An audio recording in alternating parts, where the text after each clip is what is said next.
இந்திய கம்யூனிஸ்ட் கட்சி சார்பில் இடதுசாரி கட்சியுடன் இணைந்து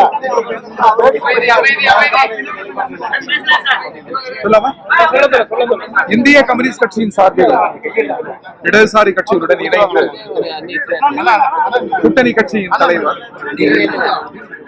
மரியாதைக்குரிய மு.க. ஸ்டாலின் அவர்களை சந்தித்து பேசினோம்.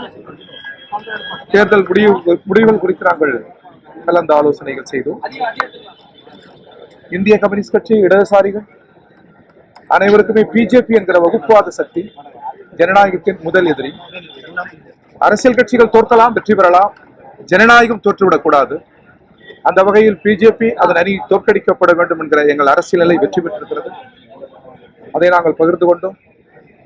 தமிழக மக்கள் அளித்திருக்கிற அந்த தீர்ப்பையும் கூட்டணி கட்சி தலைவர் உட்பட நாங்கள் அனைவரும் மதிக்கிறோம், அதை ஏற்கிறோம். எது எப்படி இருந்தாலும் தமிழ்நாட்டில் ஜாதி மத சக்திகளுக்கும் வகுப்பாத சக்திகளுக்கும் இடமில்லை என்று மிக தெளிவாக தங்கள் பண்பு சூழலுக்கு ஏற்பவாறு, தங்கள் வாழ்வியல் சூழலுக்கு ஏற்பவாறு தமிழக மக்கள் அளித்திருக்கிற இந்த தீர்ப்பை வரவேற்கிறோம். நன்றி, வணக்கம். சார், விஜய் அவர்களுக்கு ஒன்னு திமுக கூட்டணி இருக்க கட்சிங்க ஆதரவு தரணும், இல்லைன்னா அதிமுக ஆதரவு தரணும். இப்ப எந்த நிலைப்பாடுல இருக்கீங்க? ஏன்னா நீங்க அதிமுக பாஜக வரக்கூடாதுன்னு நீங்க வெற்றி பெற்றுன்னு சொல்லிங்க. நீங்க ஒருவேளை நீங்க கூட்டணி கட்சி இருக்க கட்சிங்க ஆதரவு தரலன்னா அடுத்த இடம் அதிமுக பக்கம் தான் போகும். அதை தடுப்பதற்கு நீங்க ஏதாவது முன்னெடுப்பு எடுப்பீங்களா? இந்த கேள்விகள் குறித்தெல்லாம் கட்சியினுடைய தலைமை சிந்திக்கும். கட்சி ஒரு நல்ல முடிவு எடுக்கும். கட்சியினுடைய முடிவு தான் எங்கள் முடிவு. அடுத்து இதுவரை அழைப்பு வந்திருக்காங்க? இதுவரை இல்ல, அழைப்பெல்லாம் இல்ல.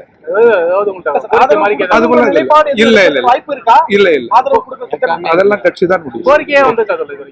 இல்லை, நீங்க எதிர்பார்த்த வெற்றி கிடைக்கலையா? 5 ஆண்டுகள் ஆட்சிக்கு அந்த கூட்டணி தொடர்ந்து இருந்தது. 19 இருந்து தொடர் வெற்றிகள், அந்த வெற்றிகள்ல ஒரு சர்க்கிள் ஏற்பட்டிருக்கா?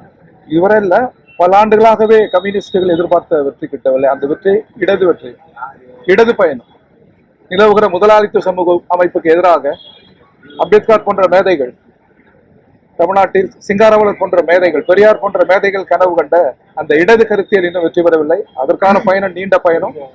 அந்த பயணத்தில் நாங்கள் தான் வெற்றி பெறுவோம். இதே தமிழக மக்கள் அத்தகைய பயணத்தை துவக்கி வைப்பார்கள், வாக்குச்சூடி தருவார்கள்.